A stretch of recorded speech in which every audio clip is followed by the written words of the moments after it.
सत्य ज्ञान सुधा चैनल के गरुड़ पुराण अनुसूची के भाग 3 में आपका स्वागत है। कि भाग 2 में आपने जाना कि 13 दिनों तक जीवात्मा के उद्देश्य से पिंडदान क्यों आवश्यक होता है और 24 घंटों के पश्चात जीवात्मा घर लौटकर क्यों आती है। अगर आपको यह नहीं पता तो आप हमारी यह प्रस्तुति देखे हैं। आज हम आपको बताएंगे कि 13 दिनों के पश्चात यमलोक के मार्ग के लिए प्रस्थान करने वाली जीवात्मा के साथ क्या क्या घटित होता है और उसके मार्ग में आने वाले 16 नगर कौन से हैं। यह सब आप इस वीडियो में जानेंगे। कृपया वीडियो को ध्यान से देखें। वह धर्मार्थ चैनल को सब्सक्राइब कर दो। संगीत कि पृथ्वी के बाद जीवात्मा एक हाथ लंबा शरीर धारण करके भूख प्यास से पीड़ित यमदूतों के द्वारा महावत यानी हम लोग के मार्ग पर चलाई जाती है।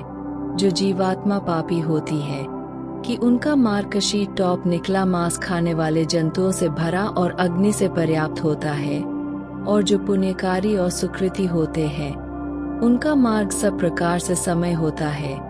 उनको उस मार्ग में कोई कष्ट नहीं होता है कि भूख और प्यास से पीड़ित उस जीवात्मा को ने यमदूत अत्यधिक दुख देते हैं प्रतिदिन। वह उस प्रेत्योनि जीवात्मा को 247 योजन चलाते हैं एवं यमदूतों के पास से बंधी और आकर के विलाप करती हुई वह जीवात्मा अपने घर को छोड़कर दिन और रात चलकर यमलोक पहुँचती है। उस महान पथ में पड़ने वाले प्रसिद्ध नगरों के शुभ और अशुभ भोग प्राप्त करते हुए वह हम लोग को जाती है। कि इस मार्ग में क्रमशः या मणिपुर, सौरिपुर, नगेंद्रभवन, गंधर्व नगर, शैलागम, क्रौंचपुर, रुद्रपुर, विचित्र भवन, वहपल, दुर्गंध, आना, करणपुर, सुतप, तपवन, रौद्र नगर, पोषण विशेषज्ञ और बहुधर्म विंती वन नामक प्रसिद्ध नगर है। 13वीं के दिन याद भूत प्रेत को उस मार्ग पर उसी प्रकार से पकड़कर ले जाते हैं जिस प्रकार मनुष्य बंदर को पकड़कर ले जाता है। इस प्रकार से बंधा हुआ था वह प्रेत चलते हुए यह करुण विलाप करता है। वह कहता है कि मैंने किस प्रकार का कर्म किया है जो ऐसा कष्ट मैं भोग रहा हूँ। कि वह यह भी कहते हुए चलता है कि यह मनुष्य योनि कैसे प्राप्त होती है, कि मैंने इसको व्यर्थ में ही गवा दिया है। कि प्राणी इस मनुष्य योनि को बहुत बड़े पुण्य से प्राप्त करता है। जब हम दूध उसको अत्यधिक पीड़ित करते हैं तो वह बार बार अपने पिछले शरीर द्वारा किए गए कर्मों का स्मरण करता हुआ यह कहता है कि सुख दुख का दाता कोई दूसरा नहीं है। कि जो लोग सुख दुख का दाता दूसरे को समझते हैं वे कुबुद्धि होते हैं। जीवात्मा सदैव पहले किए गए कर्मों का भोग करती है। मैंने न दान दिया है, न अग्नि में आहुति डाली है, न हिमालय पर्वत की गुफा में जाकर तपस्या की है, और ना ही गंगा के परम पवित्र जल का सेवन किया है। मैंने जो कुछ भी किया है उसी का फल भोग रहा हूँ मैं। इसी प्रकार जब कोई स्त्री इस महान पद पर लाई जाती है तब वह भी विलाप करते हुए कहती है कि मैंने पति के साथ रहकर उन्हें कभी सुख नहीं दिया है और ना ही उनके मर जाने के पश्चात उस वैधव्य व्रत का ही पालन किया है। आथ जो कुछ नहीं किया है उसका फल मैं भोग रही हूँ। मैंने मासिक धर्म अथवा चंद्रायन व्रत के नियमों से इस शरीर का शोधन भी नहीं किया। कि स्त्री का शरीर बहुत से दुखों का पात्र होता है। पहले किए गए बुरे कर्मों के अनुसार मैंने इसे प्राप्त किया और इसे भी व्यर्थ में गवा दिया। इस प्रकार जोर से रोते और विलाप करते हुए अत्यधिक दुखित जीवात्मा को 17 दिन तक अकेले वायु मार्ग में यमदूतों के द्वारा निर्दयता पूर्वक खींचा जाता है। अब हम आपको यमलोक के मार्ग में आने वाले नगरों के विषय में बता रहे हैं। मैं 18वां दिन रात पूर्ण होने पर पहले वह यमीरपुर पहुंचता है।